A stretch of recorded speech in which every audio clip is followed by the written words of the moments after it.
Hey y'all, welcome back. As promised, you told me you wanted to watch me how I make my toothache plant tincture, so it's rebounded and ready to go from the last time I clipped it. So I'm gonna bring you along while I make toothache plant tincture. So you can use both the leaves and the blossoms. This is what they look like. This one's actually, it's kind of cool looking. It's a double.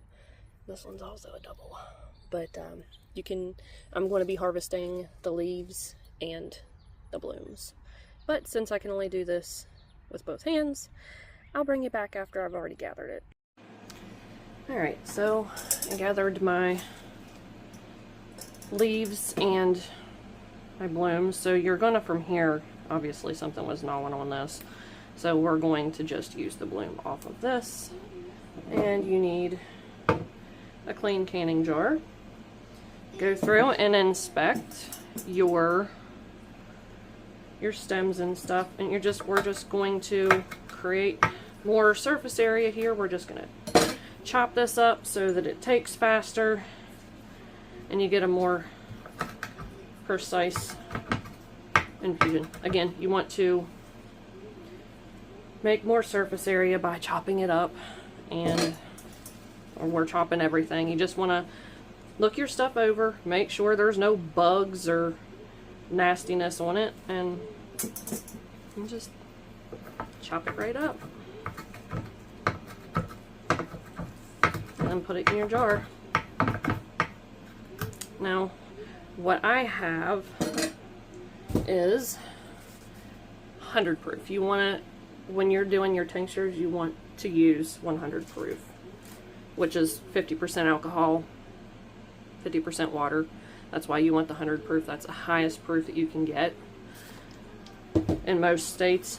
I wouldn't use anything less than that, just because you're not gonna, it's not gonna work as well. I mean, if that's all you have available to you, I would say 80 proof would probably be the lowest I would go.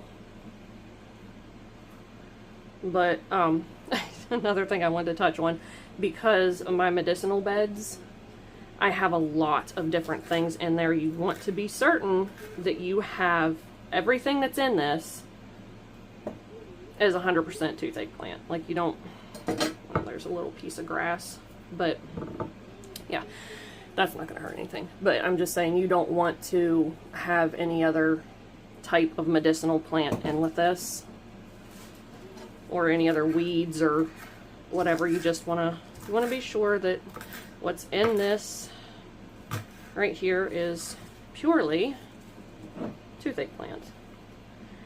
And as I said in my short, I already covered this, but I'll do it again for the sake of the video. This is, its actual name is Spilanthes. It's been called toothache plant because people have used it for centuries to treat discomfort from your dental type stuff. And you can actually eat either the leaves or, boy, something's really hitting it hard. I don't have many leaves. You can either harvest the leaves for use and the buds, but the buds actually have more potency to them. So, I mean, if you wanted this to be really, really potent, you could do nothing but the buds. But I'm not going to do that. I'm going to utilize leaves and everything because my patch I just recently harvested from, I had to wait a little bit for it to come back because I have some dehydrating. I had to wait a couple weeks for it to come back before I could do this video for you and show you how I do this, because I harvested most of it. So yeah, there's that. Just keep filling your mason jar. Again, we're inspecting for pests and things that we don't want in there, or leaves that have really been chomped on by bugs. But I don't spray. Yeah, see, I got I got a little bit of sweet marjoram in here. You want that's why I keep saying you want to be 100% certain of what you're gathering, what you're putting in your jar.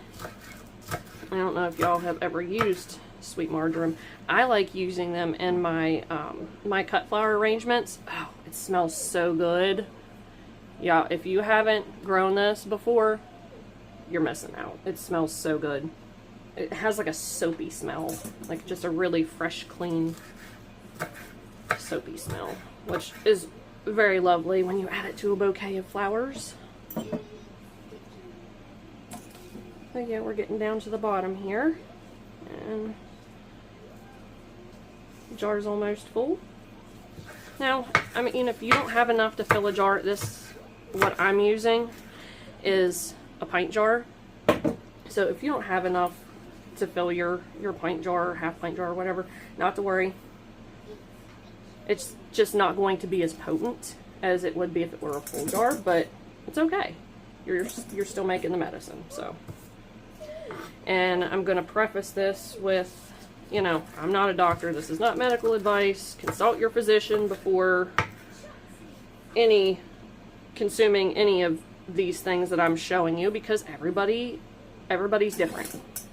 What might not affect some people may have adverse effects on others. So we just want to be sure that we're doing our due diligence and our homework, and so nobody's dropping over, right? Right. Okay, so next we're going to hit it with our 100 proof vodka. We are going to fill this all the way to the top of the jar.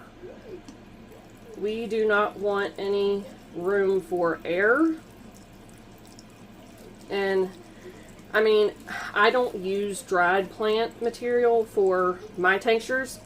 I save the stuff that I dehydrate for salves and that kind of thing. It's just, no. And, you know, it wouldn't be a Grace video if I wasn't making a mess of some kind. But, yeah, you want to take it all the way to the top so there's no air there. Cap it. And then, super important, we want to label this, because the way that it looks right now in the jar, in a couple of weeks, may not be recognizable. So, because I mean, these are going to kind of bleach out, so to speak. Like, you're not going to have that vibrancy. Everything's going to look kind of dull in the jar. So, we are going to write toothache and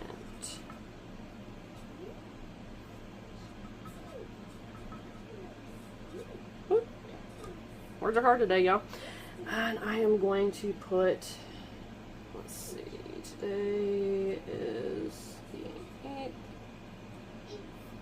My goodness, y'all, we're already halfway over a year already. I can't believe it. But, yeah, just give it a good shake. Make sure everything is covered really well, and then you're going to see it kind of fizz up a little bit. It's not a big deal. Just make sure your lid's on really tight, because if it's not, this alcohol will evaporate off. We don't want that. So you definitely want to give it a good shake, but make sure your lid's on. Lid's on tight, labeled, dated. You're just going to put this in a cool, dark place, and you're going to give it a shake once or twice a day for the next, I would say, 8 to 10 weeks at minimum.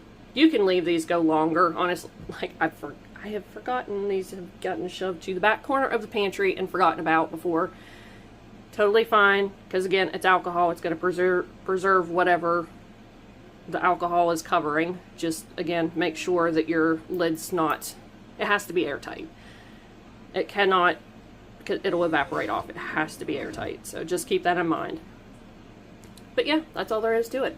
When you're ready to use this, after the, 8 to 10 weeks or however long it winds up being on your shelf has gone by, then you're just going to strain this off. And I like to use amber dropper bottles to put these in. Make sure you label that bottle. Good grief, words are hard today.